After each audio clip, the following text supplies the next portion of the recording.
And welcome to the Stepladder Finals for the Harry O'Neill Chesapeake Open on the PBA Tour and on FloBowling.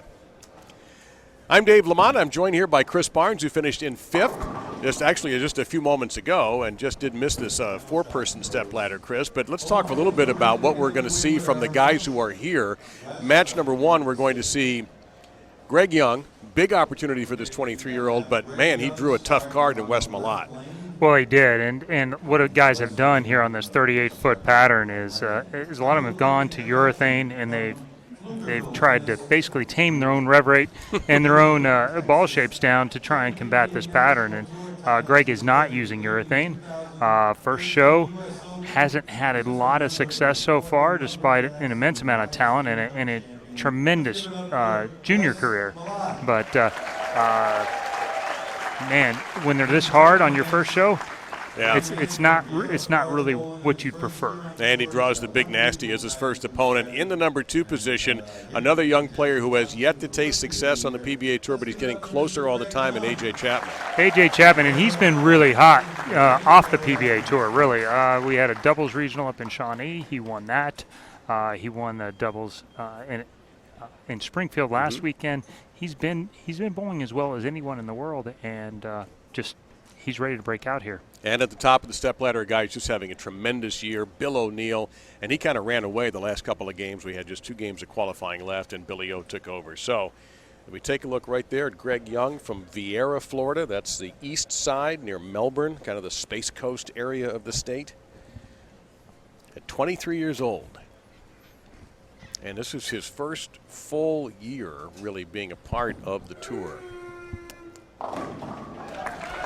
And on lane 21 and 22, those lanes were left alone today after they were oiled. So all the other qualifying in this very quick tournament. We talked about sometimes how these tournaments are a marathon, not a sprint. This is a sprint. Couple of day format, and it just doesn't take very long for all of this to get moving.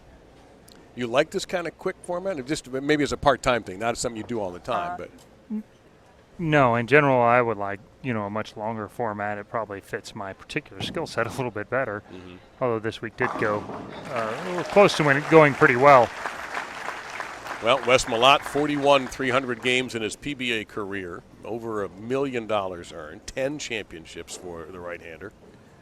And really his best look has been on the fresh a lot of times.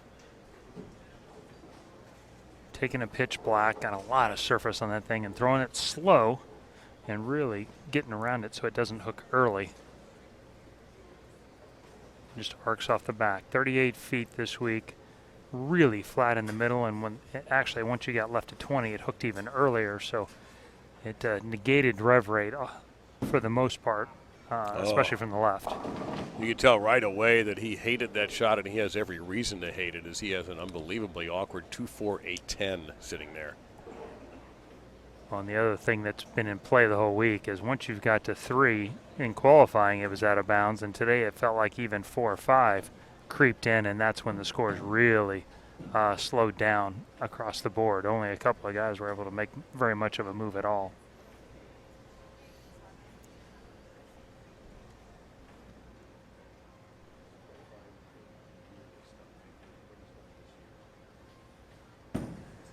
So he'll have to take some punishment on this, and he'll pick a 2 out of there. And so an open frame early and a chance for Young.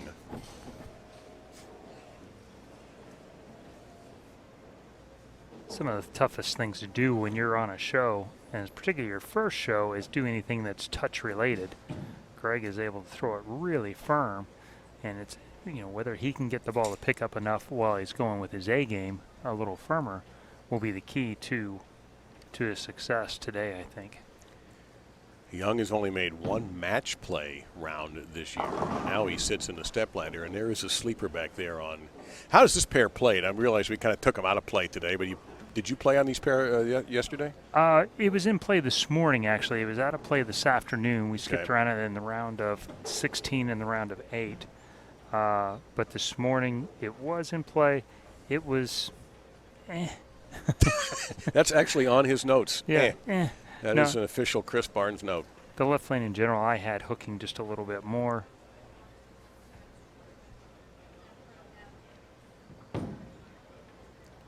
It's got to hurry, and it does beautifully. And you'll see his ball shape slightly more, even though he's taming it down with his end-over-end roll and taming that shape down. But he's got reactive, and so his ball will actually make a little more defined move down lane than a lot of the other players. Well, it was, you saw the crowd here. I walked in yesterday, and I could barely find a place to stand. And great crowds again today for this championship final. And it's a beautiful day here in Virginia. There's a lot of other things you could be doing, but the support here in Chesapeake has been outstanding.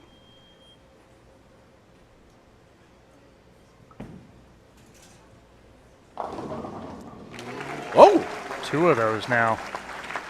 But what you are seeing pretty consistently is he's having a hard time getting his ball to slow down enough. It's getting long down the lane. There's not much help down there, and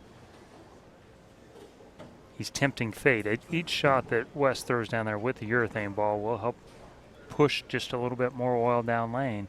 He doesn't make a move with either lateral move to the right with his feet or slow his speed down a little bit. He's going to 210 or worse here soon. Well, West looking for his first title this year. Mentioned 10. And he stood up on that shot, and he's probably fortunate to just get the 1 pin. Of course, he was on the Portland Lumberjacks, and they won the PBA League last month. Finished 5th in the PBA playoffs. And his best individual finish outside of that was the Go Bowling Indianapolis Open, where he was 3rd. Yeah, actually a fairly solid year, but as usual, everybody wants to win titles, and that's kind of what you get measured by. Ain't easy. He was 8th in the Players' Championship. Looking at his best, we mentioned 5th in the playoffs, also one of his better finishes. Last couple of events, he's not quite been on form, but he clearly is right now. And he was the MVP, as you were last year, at the PBA League.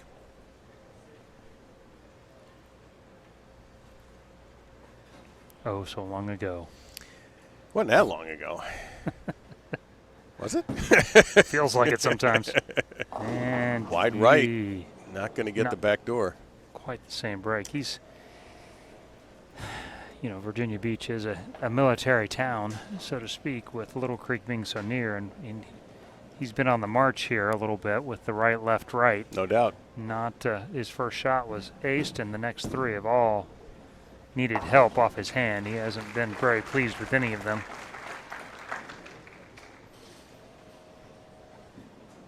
But the environment here different than a typical television show where everything is narrowed and blocked off and lit differently. Here it's more of what you would encounter in qualifying as far as the environment goes.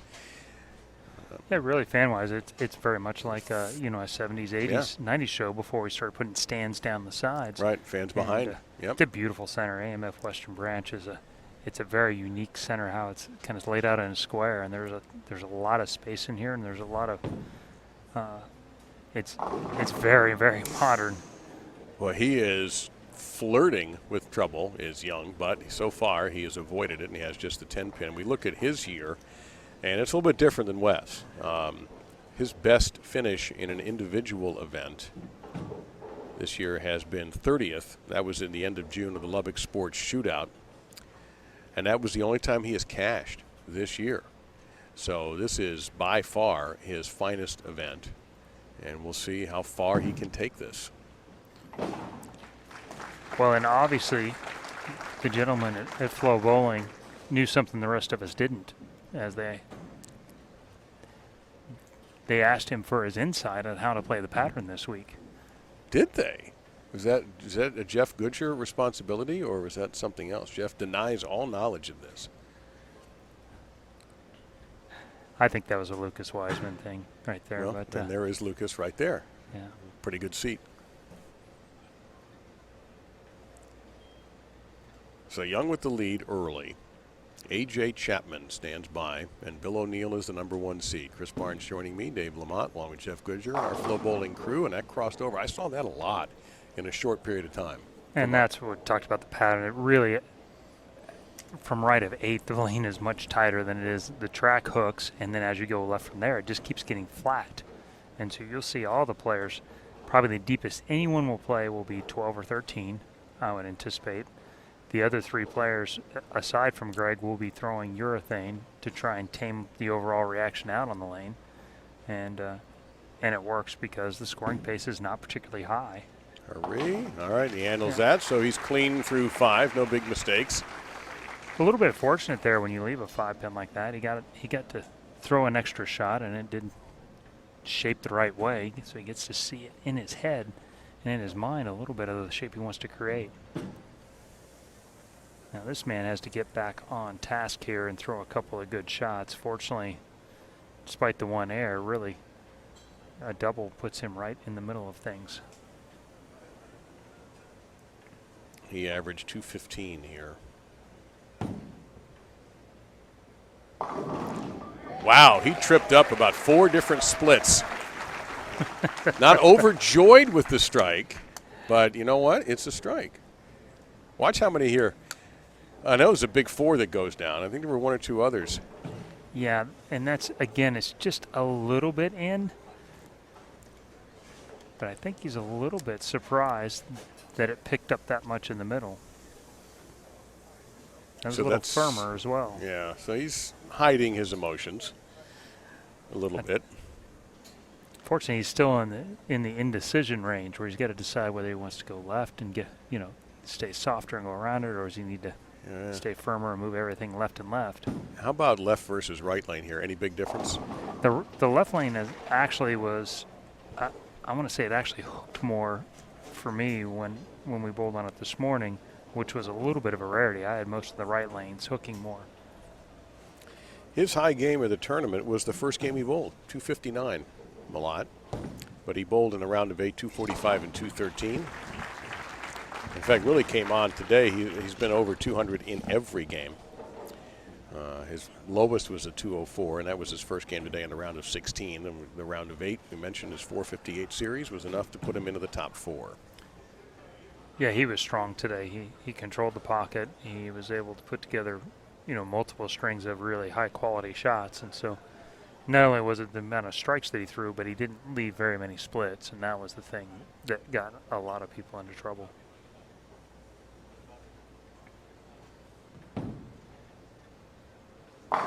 Big turn into the pocket, flush for Young when he really needed one.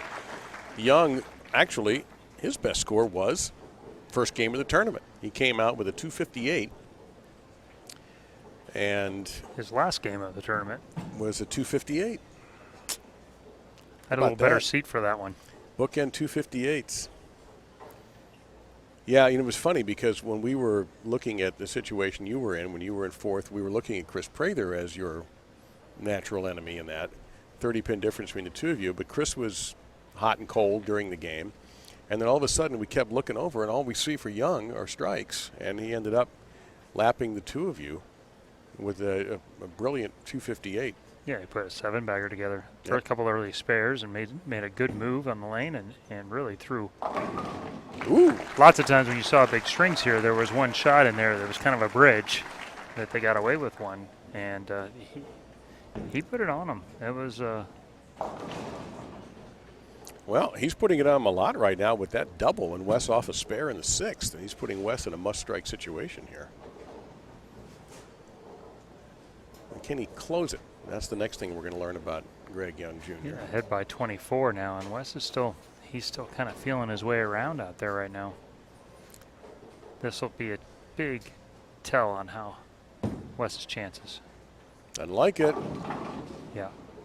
So that's a move off the 4-pin, and then it went too far. And now he's in big trouble.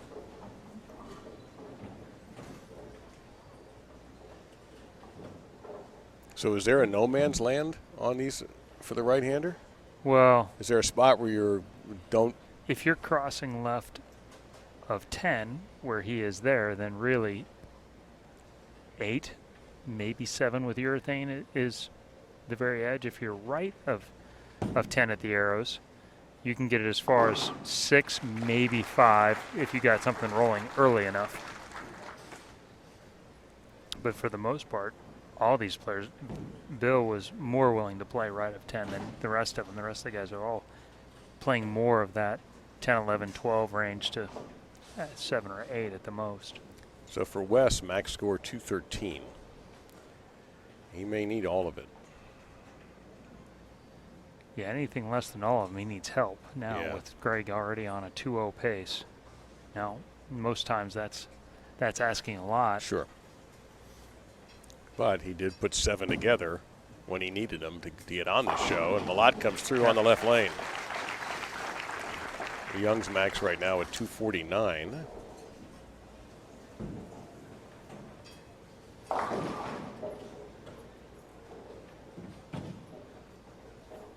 Perfectly executed there. That's really the first shot that looked. Well, here's the best test of this guy's nerves right now. He's got the lead. He's taking on an accomplished player. So he has control of the match, but now we get to the end. How will he finish it?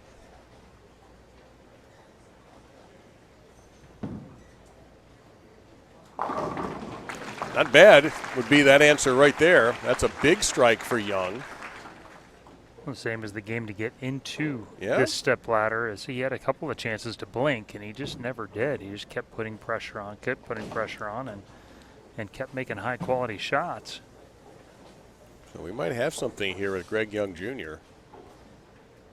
He's got a big rev rate, and he's made a lot of important shots before. This isn't his first experience to something that didn't have to be a big stage, but the Teen Masters is a tournament that paid $25,000 in scholarship money. Won that 2 years in a row. Yep, I was there this year in South Florida watching the Teen Masters, and there is a lot of pressure in that situation, no question. Chance to take a commanding lead.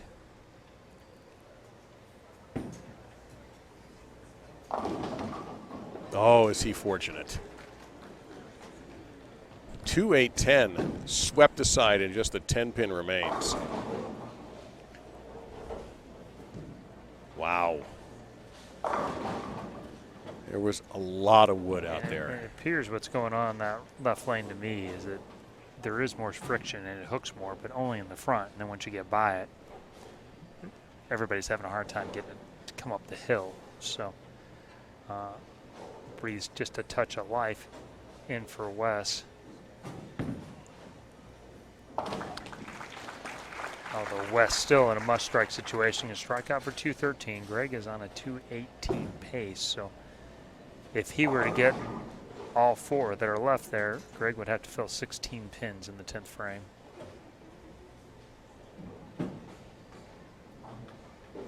For Young, it would be his first title should he go on and run the step ladder. For Malott, if he runs the ladder, it would be title number 11 and his first this year.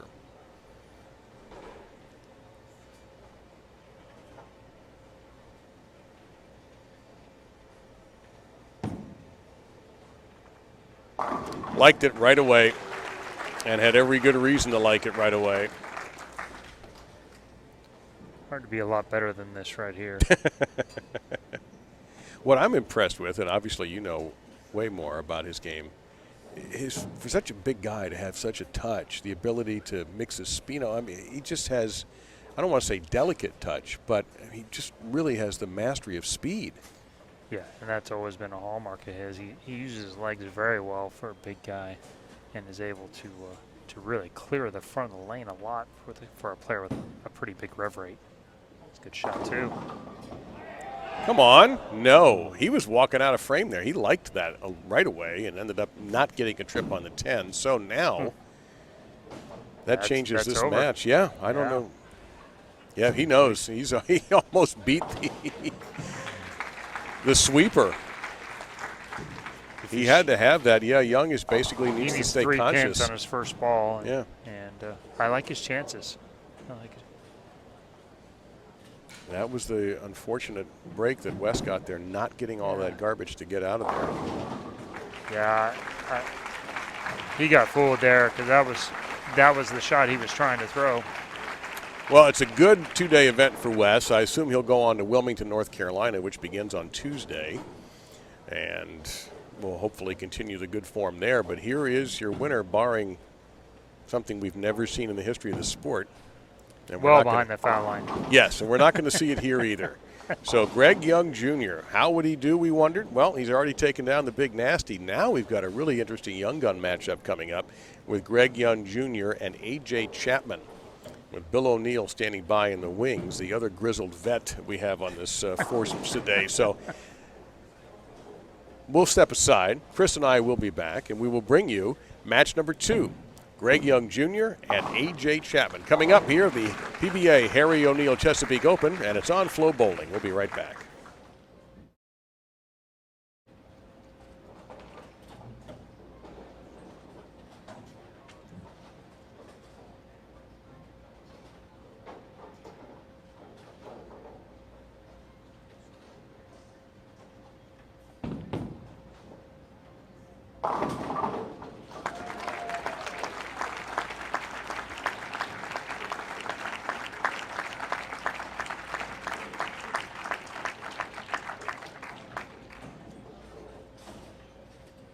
So we are waiting for the second game, and it's going to be two guys in search of their first title, Greg Young Jr. and A.J. Chapman. First, Chris, let's look back at what we just saw with Greg.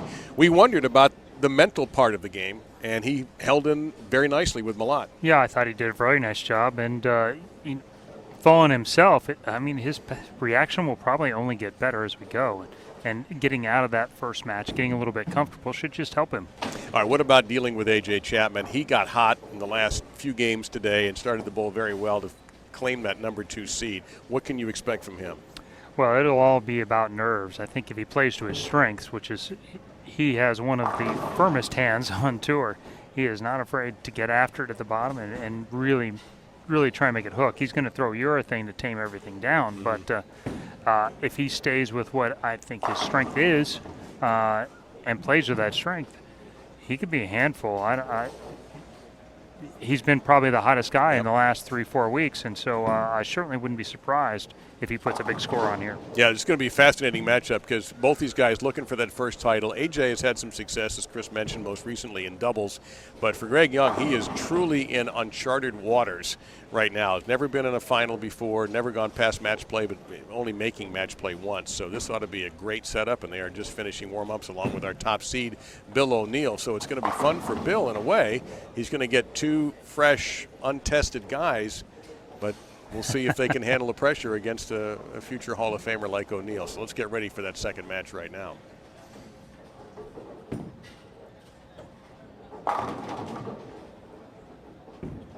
There is a look at AJ from Manchester, Iowa. And Chris mentioned that he has been on a roll lately. It's been in regionals, and where AJ has some titles. Two titles this year, but not in official, full-on PBA events. He captured actually the Chameleon Championship this year he was third. Belmo won that one. He was sixth at the World Series World Championship. 16th at the Lubbock Shootout. 17th in Lubbock earlier this year. PBA Players Championship, he was 18th. He made that show a couple of years ago, I think, or maybe 2018. Yeah. I remember that. But in regionals, he's been the Southwest Challenge presented by Global 900. He won that. And then, as Chris alluded to earlier, the Southwest Doubles Open at the Grand Casino in Shawnee, Oklahoma, and he won that one. So he is ready to roll. Got Jim Callahan from Storm standing by in case he needs him. So this ought to be fun. We got some young power here going at it with Chapman, who was a great bowler at Wichita State, as was my partner. Different eras. Yeah, that's true. And Greg Young was an accomplished player at McKendree as well. He was on the Fighting O'Keefes. I think right after they became the Fighting O'Keefes of McKendree. And, A.J. Johnson, who was here earlier while you were bowling, A.J. was mentioning that they had crossed paths. There's a couple years difference between the two of them. But the Chapman will begin. And was that left lane? Is it? Yes. Yep, he'll start on the left.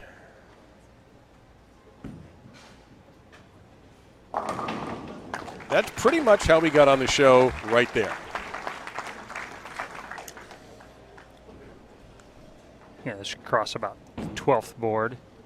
Actually, it's a little further right than that, at least from this camera angle. And, this is a little bit of new territory for AJ. His go-to is just to move left very quickly, and just try and out-hook the field. And he stayed to the right with urethane and just, and kind of went into shot maker mode very early. Wow. Oh, no. Wow. Well, that got a gasp out of everybody here. One of those early in that last game is how I got to sit next to you today. So. Yeah, and I feel badly about that. You also had that paralyzed 5. Oh, I had a 5, a ringing 10, a half 10, a half 7. Well, the paralyzed 5 was, I thought that was the worst one because it looked like a really good shot, and 2 pins kind of conspired to keep the 5 from falling down. I was doing more what Greg was doing using a stronger reactive ball and using my hand to keep the shape, and so sometimes it traps like that, and you get pins that just stand it back up. And I think actually a lot of us have shot the 5 pin this week, whether it's a pocket one or a Brooklyn one. It's been easy for a ball to get away from you going left too. So we're going to take a look here at how Greg rebounds after a rough start, the roughest possible start. Uh-oh. It's so hard to fight your natural reaction. Well, that last shot didn't go through the pins like I wanted to. I'm going to make this one go through the pins. The problem is that hook doesn't translate when the lanes are hard to the last 10 feet of lane. It translates to the section 30 feet before that, and so it goes through the face. And now he's paid the price twice. Go for it? Nope, he did. He went for it. So now A.J. Chapman has a big opportunity early. Something else I wanted to ask you about, since you've been through this drill many times. Bill O'Neill, not far from us, is practicing, I would say, lightly after taking some other practice shots. He's talking to someone. He's shooting occasionally. How much, when you're in his position, you're the top seed, how much do you practice? How much do you watch? A little of both in general. What I like to do was actually do it on the same pace as when I'm going to play on the show. Okay. And so. Like a rehearsal. Yeah, it's not just firing shots in there, but I might bowl 2, and then I might sit for a little bit, and then throw 2, and then sit for a little bit. Especially like this, where he's pretty certain what he's going to do. Mm-hmm. He's used the same ball the last couple of rounds. He's in between one of 2 balls, and they're basically doing the same thing. So he got shots in between matches. He knows what he's going to do. He's going to put that game plan into effect down here on the practice pairs and bowling at the same pace.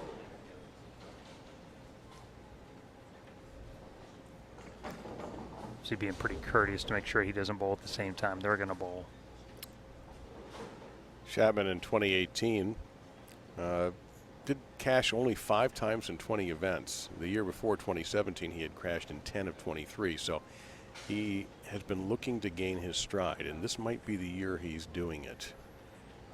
And then he steps away, and whatever it is, doesn't seem to be terribly bothersome. Maybe he did get distracted by Billy. I'd be surprised. No, I don't quite think so. a ways There's something apart. on the approach, and Yeah. might be something flying around.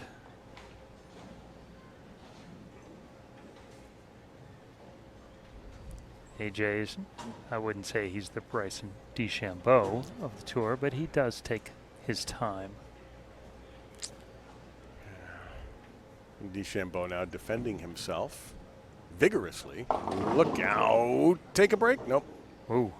Now you're seeing both these players see a little early friction on that left lane. And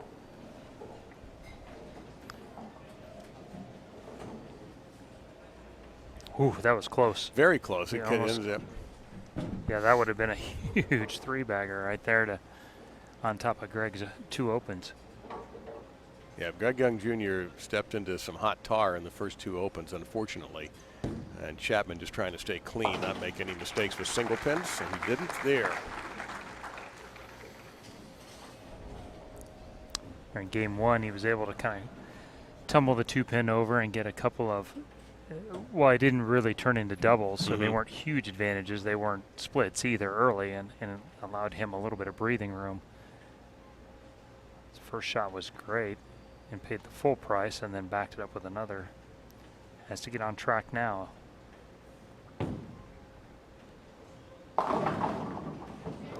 No, that's not going to do it either. He leaves at least something makeable to get back in the game here. And again, it's a little bit of that same just natural instinct to make sure that it doesn't get too far down the lane. He's going to catch it a little harder. Need to go through him. Remember, he didn't get to practice in between while both AJ and Bill got to practice. That's a good point. Got time to think, which for some people is good, for some it's not. Everybody's a little different.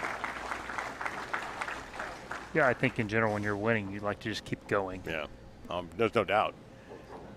And so it's not a ton of shots. I think it might have been 10 total, so maybe 5 on each lane is all. So it doesn't change the lane tremendously, but the 5 minutes in between, I guess probably 7 minutes or so in between is maybe more troublesome at times.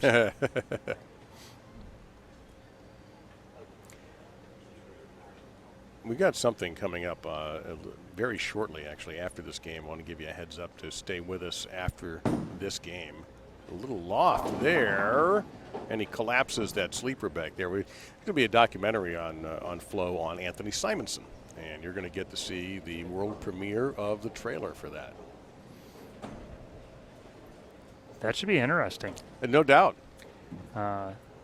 Very few know much about Anthony's Yep. background and you know, the road that he's traveled to get to here. It's pretty interesting and some insight into one of the tour's brightest young stars.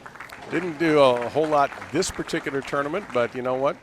A lot of pretty well-known guys slammed trunks yesterday and early this morning, and they'll be back at it Tuesday. Well, certainly the hardest part about a short format, and then they're very difficult, is that a bad game, is particularly if it's one of the first couple games and you start to chase, can be extremely difficult to come back from, and there's just not much time. And that was probably the killer. For the most part, the guys at the top did not have really low games. I'm trying to think. You're right. Yeah. Chap, you probably had the biggest swings of anybody in this group. Well, that's flush on the right-hand lane. Yeah, he maintains control of the match with that. And he's not a novice to television at all. No. Between PBA events, his college career, I mean, he's seen the lights before and the streaming cameras before, whereas for Young, it's new territory. He was just in the PBA league, too. Yep. So he can handle this. That's smart to draft him, by the way. I think we buy stock in AJ Chapman. Price is going up.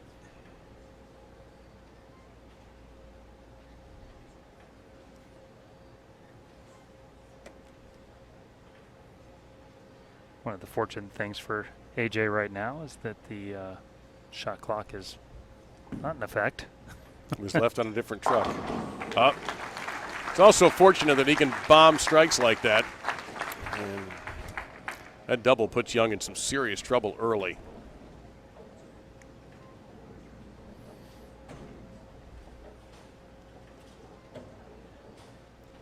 So we wondered how Greg would do as a front runner, and he did fine against Malott. Now we're going to see if he can go to the whip hand and rally. Well, he's in big trouble already, down 40, 44. He's probably going to need a little help. We'll see how generous Chapman is. First things first. Try to take care of your own business. That's another leave I've seen a lot of in the last 24 hours, that 3-9-10. You saw him loft it last time because he's feeling like there's some friction in the front, and that ball picked up really quickly. While urethane does not really pick up oil per se, I mean, it does end up on the ball. Going at it hard and chopped it. And things have gotten increasingly difficult here for Young. Already at a max 211 here. This is going to be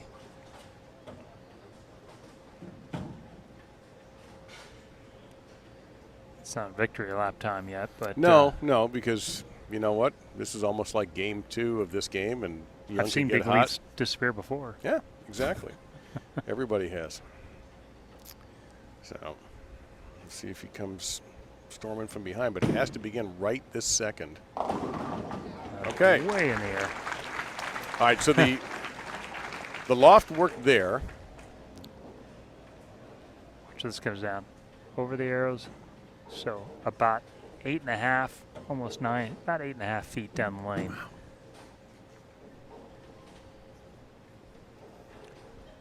Well, it can't hook early if it's in the air. Good point. Guess it could. Little gust roams. So, Chapman looking very comfortable, very in control.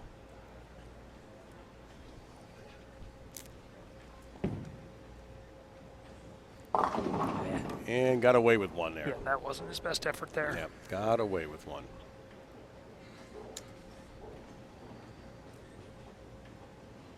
And he knew it, really. It was just inside a target. Please don't hurt me.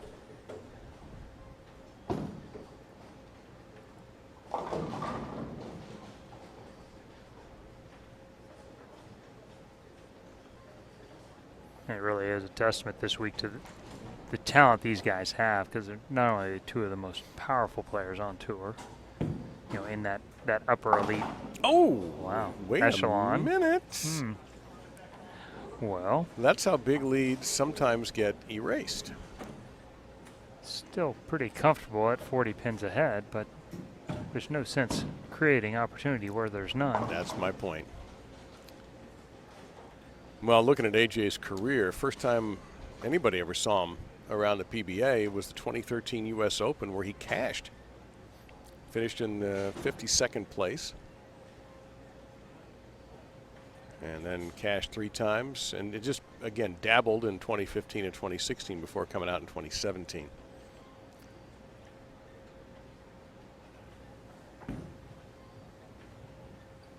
Beautiful recovery. Just smothers the 7-pin on that left lane. That will get things back on track. And that's exactly what you want to do. I mean, and ultimately, even the spare shot wasn't a huge error.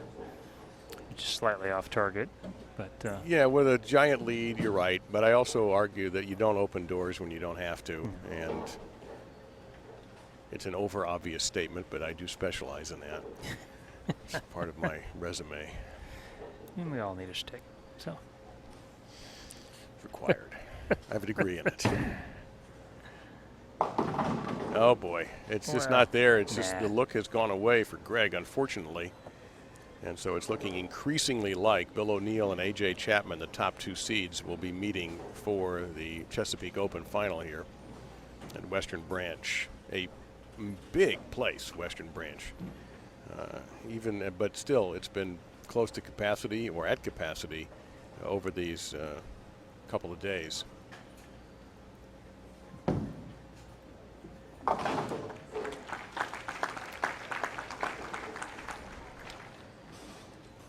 Yeah, that's 191 still his max score, so it's not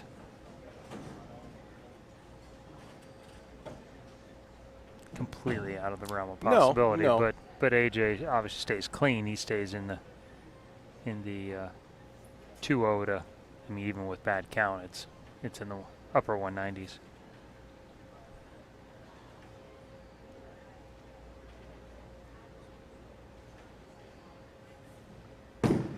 big loft on that left lane again, and a big result on that left lane. I'm wondering whether he'll do that on the right lane this next time. I would say if you're that far down, actually a very underrated skill there. That one landed within probably 2 inches of where the other one did. To loft that far and still be basically within a dessert plate would be a good in distance. I mean, anything within 2 or 3 inches. That was a hallmark of Mika. Actually, that was one of the things he did exceptionally well compared to a lot of players, and something that Walter Ray has done over the years, underratedly so. Well, that pretty much rings the bell there. That locks it there. That was a great shot after the one that got away from him there in the 6th frame, and then the missed spare. He's at a 245 max. He's still got a little work, but not. Greg needs an absolute disaster. I mean, he needs a terrible count. And, he needs AJ to leave, to really. I think, what he needs. He needs AJ to leave the building. Does he go for a re-rack here, it looks like? Yeah, well.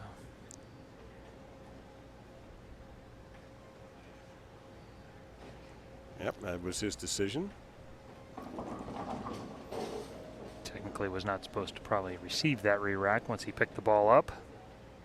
That's true, he did. You're right.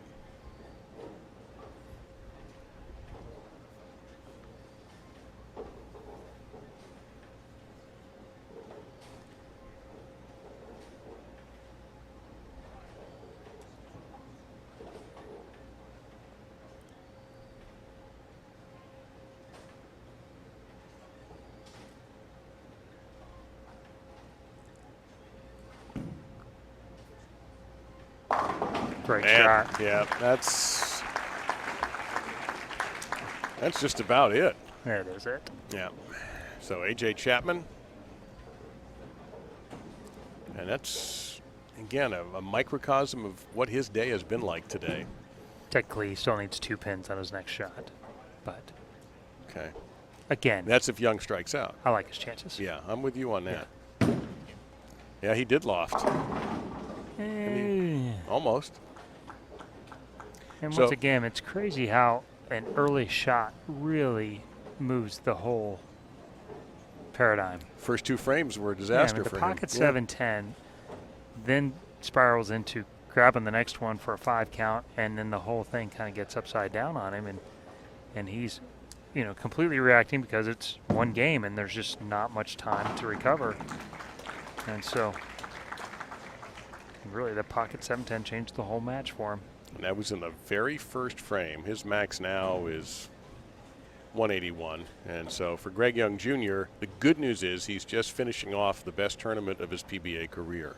The bad news is he's finishing off the best tournament of his PBA career, and he won't go on to the finals against Bill O'Neill. But hopefully Greg can take from this, besides a decent paycheck that will look good, the confidence to keep going. Doesn't have to wait very long for the next event. Doesn't have to go very far for the next event. Just one state down to the south. And it would be interesting to see what he does in Wilmington in a couple of days. Hopefully he can keep it going. These guys will make the 4-hour trek tomorrow morning. Practice in the afternoon. And tournament's Tuesday and Wednesday, and show Wednesday evening. Is that a night show, Jeff? Wednesday? Is that an evening show? You don't even know. Come on, pay attention, man. Come on. Still in Chesapeake, Dave. I understand. One show at a time. One shot at a time, one show at a time. We'll investigate. I thought it was a businessman special myself. And with this match, pretty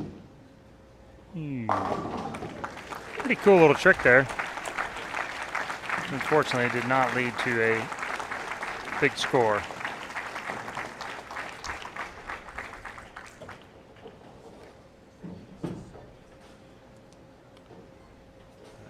So there is your winner for this game, AJ Chapman.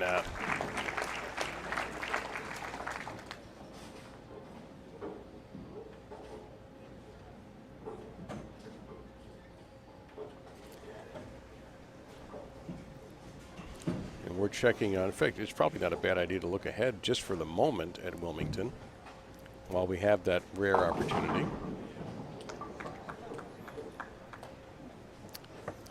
And we'll have coverage on FloBowling starting Tuesday at 9 a.m. That we do know.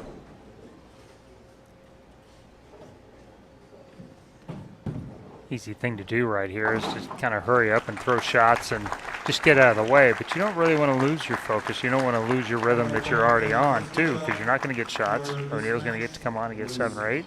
And then you got to settle right back in and get started. Well, this will be interesting because this is where Christian Ascona made his impact last year in Wilmington, and we'll worry about the Wilmington schedule a little bit later on. What we're going to do now is take a short break. We promised you also that premiere of the Anthony Simonson documentary trailer, and of course, we're going to crown a champion. All that coming up in mere moments on FloBowling. So we are at championship time. Bill O'Neill, A.J. Chapman. And Chapman looking for his first title. O'Neill, of course, a multiple-time titleist, and he's having a terrific year this year on the PBA Tour. With Chris Barnes, Dave Lamont, again, your takeaways from what we just saw in the previous match.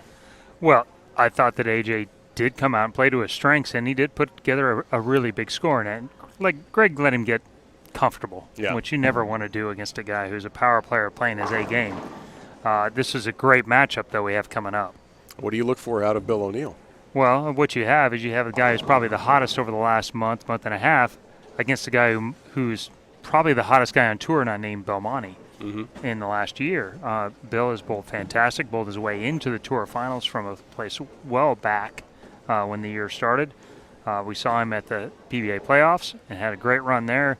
The league, he also bowled fantastic. He's just week in, week out, has put together solid performance after solid performance.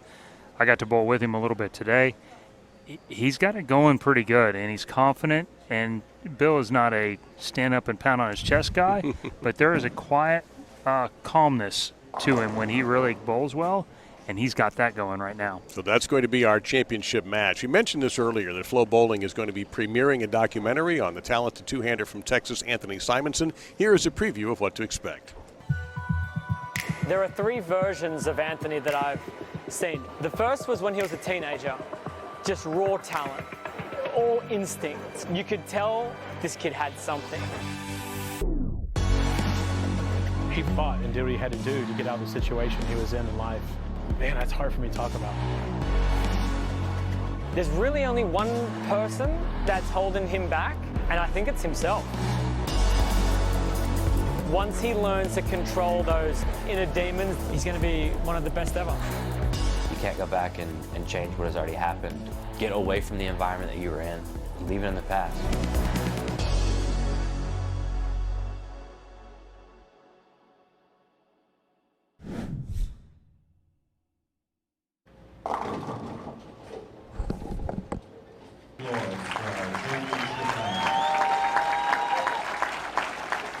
And this terrific crowd here at Chesapeake and Western Branch, about to see the championship match between Chapman and O'Neill. O'Neill, 37 years old, one of the accomplished stars on the tour, and A.J. Chapman wants to be in that company as he looks for his first full-on PBA title. He is a regional champion, but this is another level.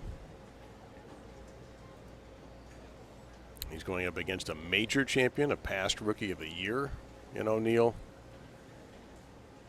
But he looked very confident, as Chris mentioned. Smooth, really wasn't terribly pushed by Greg Young in that last game. He'll get pushed here. And that's how you push back. I think these two guys will play the lanes very similarly.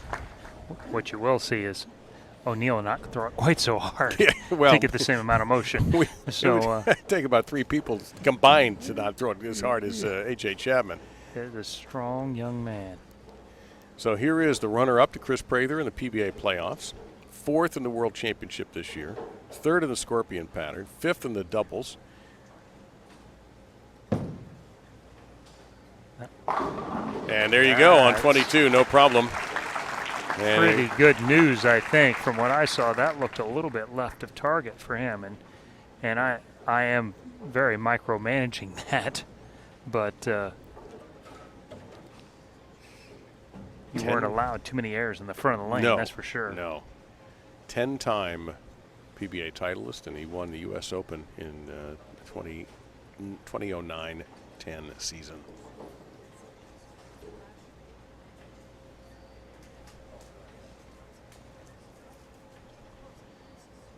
But he had gone a while without a singles title until this year.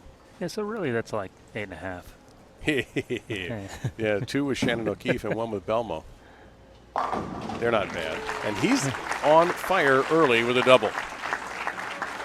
We like to give him a hard time about the one with Belmo, because Belmonte actually had led that tournament by so much. Oh, I remember that, They said that the guy third from the bottom would have also made the show with Belmonte. But Bill was also second. Good point. Yeah, so. The 2 buds. He was, like I said, he has been putting it on him this year, week in, week out, and this is 2010 to 2014 version of Bill O'Neill, where he was just one of the guys that was in the hunt every week. It's Great kind of start been for that way him this year. Yeah, it has been that way this year. I'll give you his numbers on the year in a moment, but first, here's AJ trying to fight back through the face, and he got a trip there. That's going to help him a little bit anyway. Found it interesting. That's as deep as I've seen Bill play. I thought maybe the first one he got in a little bit, but on the left lane he was also playing 16-17, and for the most part he went back and forth between as far right as 8-9. For the most part was in around 12 or so, 12 to 13. I didn't see him venture that far left too much. But the way these guys are broken down, nobody has thrown any shots left of 15 in their practice balls, and so feels like they're a little bit cleaner in there.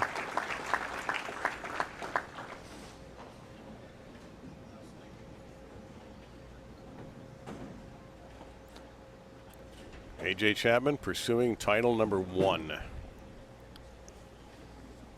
You have career bucket lists and things like that, and with Bill getting to 10 titles, that's kind of the unofficial moment. Okay, I have enough. That's enough to get me in the Hall of Fame. And so this is a little bit more of just a free adding on to it. Mm-hmm. Conversely, you have AJ Chapman trying to get his first one, lifelong dream, and all the pressure that goes along with that. Well, what's harder, your first title or your second title, though? The first one's always hardest. Okay. And that is the toughest shot he's had to face since we started our show. Because there's always that argument that the harder part is once you get to the mountain as opposed to getting there. But there's a couple of different arguments. You can look at that a couple of ways. I think it very much depends on how you get there. I think winning your first show on TV can, it's probably easiest to win the very first one. Once you've been on 2 or 3 of them or 4 of them and haven't won one, it starts to pile on. Gotcha. And then your first win becomes oh, thank goodness. It's a relief versus a celebration. Yeah. He'll gun for it, and by going for it, he's going to leave 2 on the deck and an early opening. So this is Bill O'Neill now, who's seen this happen several hundred times in his career. Let's see how he takes advantage of it.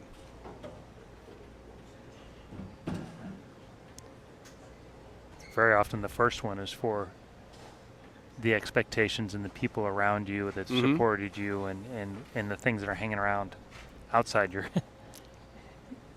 head, and the second one is the vindication for yourself that, hey, where you really get to enjoy the second one probably more than the first. 3 for 3 for O'Neill. Yeah, that's one up the lane just a touch, and then that's the one that's how he got to this lead and really cruised into the top seed here today. Well, this is his 17th event of the season. This will be his 15th cash. He has a title, we mentioned. 10 times into match play prior to this event. How many shows this year? I don't know what that particular CRA thing stands for. Championship round appearances. 5. There you go. Now 6. That's a pretty salty year right there. Ooh. Yep. Trip 10, 4 for 4 for Billy O. And that is smelling the blood in the water and throwing 2 really, really good ones. There's a certain look when Bill really throws it good. Rhythm and a post up there. Guys are still on the 1 foot, and as his ball hits the pins, that's not a lot went wrong on that one. So now, for the first time, AJ Chapman faces a bit of a crisis. I'll tell you answer. Well, that you saw in the last match is every time there was an error, he came right back and threw 2 or 3 really good ones in a row right behind it.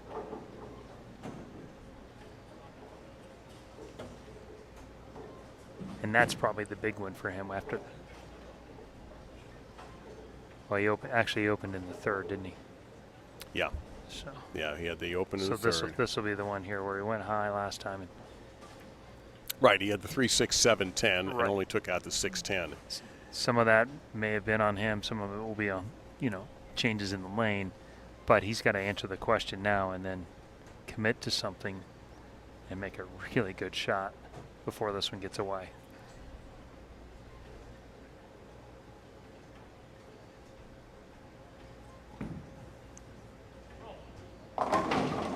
Oh, trip 7. Beautifully done there by AJ.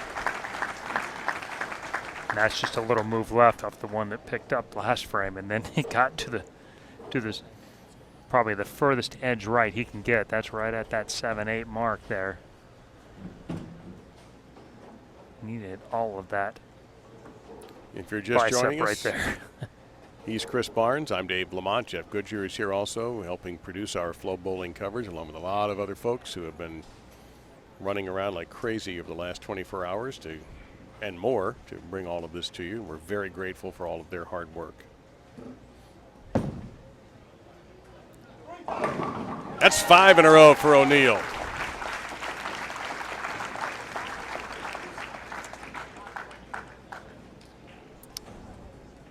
Again, just posting shots up.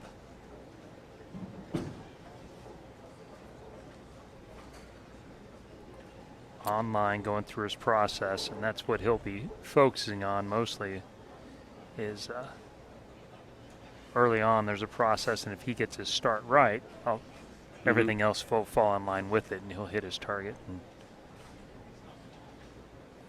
if that part gets wrong, which is what happens with a lot of players, if something early goes on and you're push away, and it's hard to recover from that spot.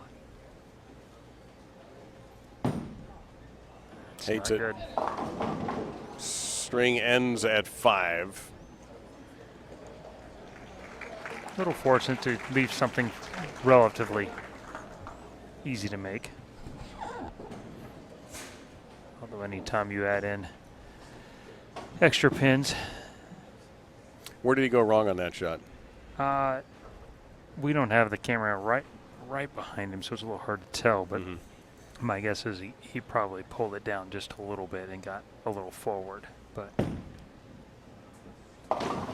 oof.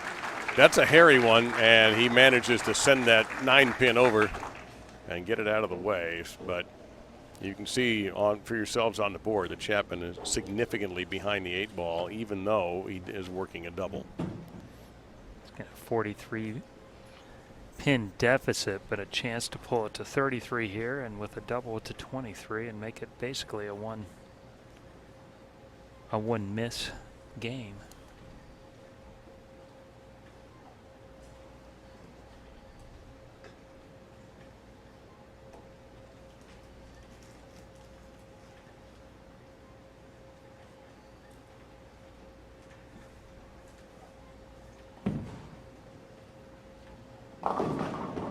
Oh! I really don't know how he pulled all of that off, but he did. So when he gets it in, every once in a while he'll get it into the swing a little early, and then he kind of runs after, and it creates so much speed that even with his rev rate, it just doesn't pick up enough. And as far as on target, that ball was on line, but not that he ever really misses one, but that was his version of it not being caught fully on the bottom. It's a great miss.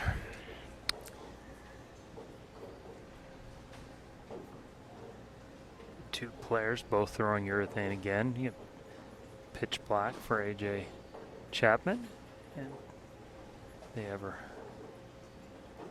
the purple hammer for Mr. O'Neill.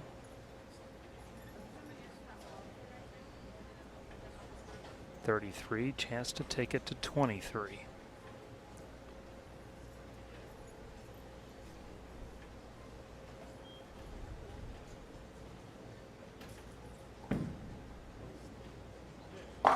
Yep.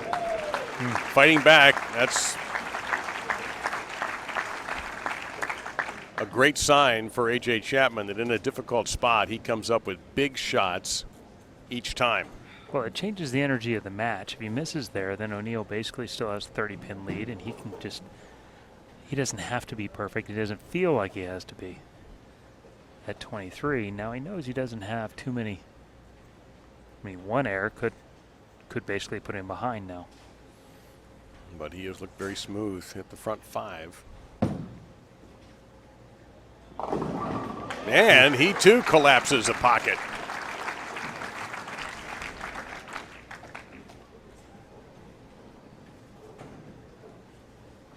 Felt like he may just missed it a little bit at the bottom. There's such a tendency once you miss left to make sure you get it on line, but you don't catch. You might force it that way a little bit and not catch it quite as well as he did before.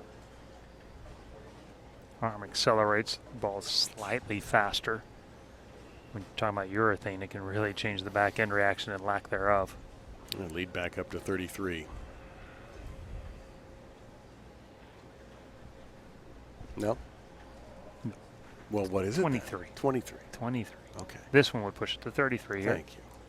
Feel free to jump in anytime I mess up the math there. Yeah. Or you can have a sleeper back there. That's going to be a 2-8 for Bill. But the good news is with the strike, he doesn't lose any count here. But the 2-8 can be a little bit tricky as the middle of the lane.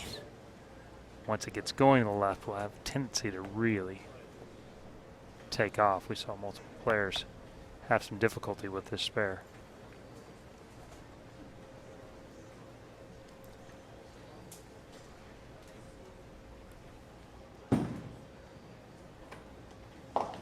Okay. As we were talking, he wasn't sure No. if that was going to stay or not. Yeah. But the scenario certainly changes now. Bill O'Neill on 237 pace. Chapman has a possible 254. Bill's max score 257. 23 pin lead. Chance to bring it to 13 with a strike right now.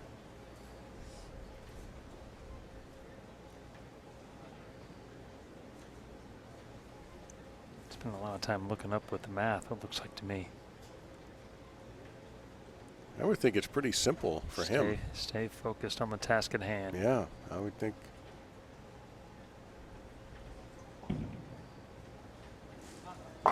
Anything less than a strike at this point for Chapman is big, is bad, but he continues to throw nothing but strikes.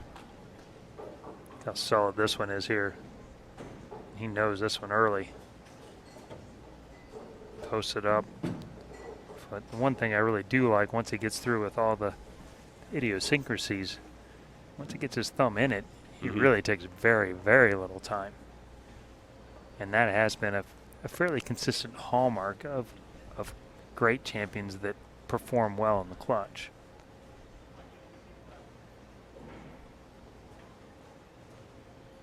Man, past that point of no return.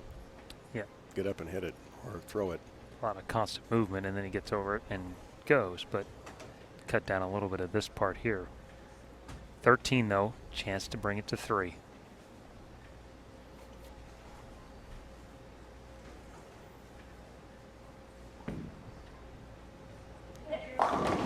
Yes, sir. Kick save and a beauty on the 10. Yeah, and that's 525 RPMs right there. That is a flat 10 for most all the mortals in the world. What is he throwing, 15 or 16? I believe he throws 15. Okay.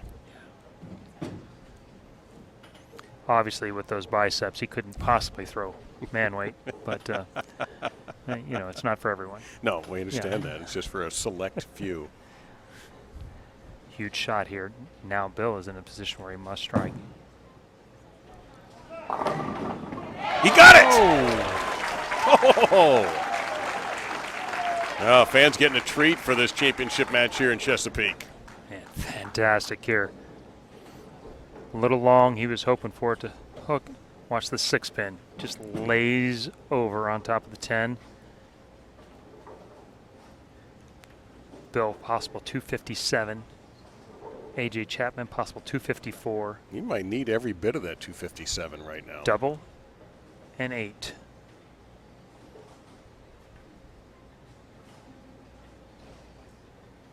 And he too goes for the re-rack. That's what you really, it's all you can ask for is have the ball in your hand, have it control of your own fate. Lucky break there in the 9th does leave him with that opportunity. Was that, you think, more of a strategic re-rack than a... Probably. Yeah, just that was a pretty big break. Heart rate went up. Get things back where you want them. Good shot. Yes, he has just been mixing pins. The ultimate mixologist in this match, Bill O'Neill.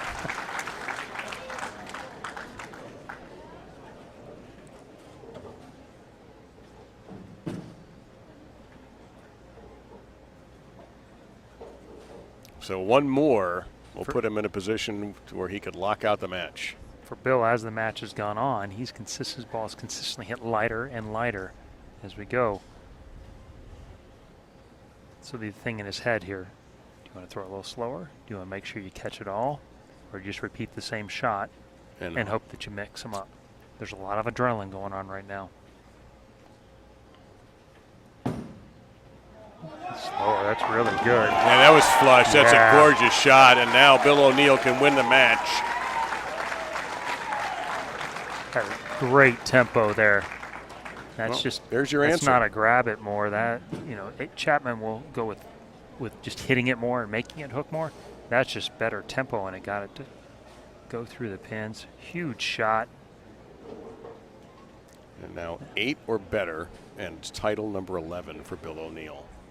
He will lock H.A. Chapman out.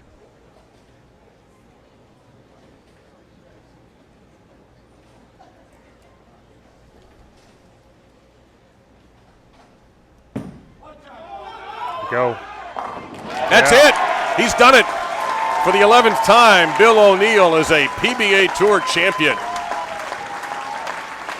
Boy, he earned every single bit of that one right there.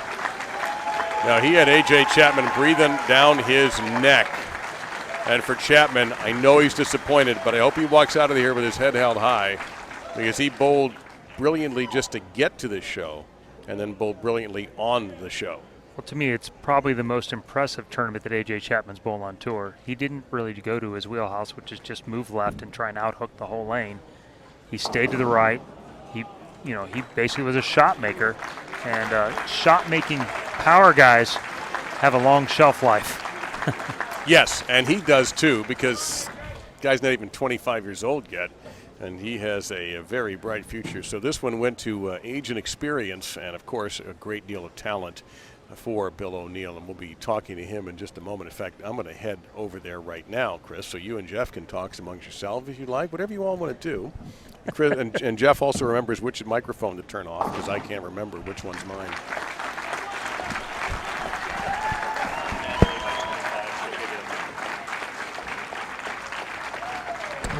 Give it up for our champion, 2019 PBA, Harry O'Neill, Chesapeake Open, Mr. Bill O'Neill.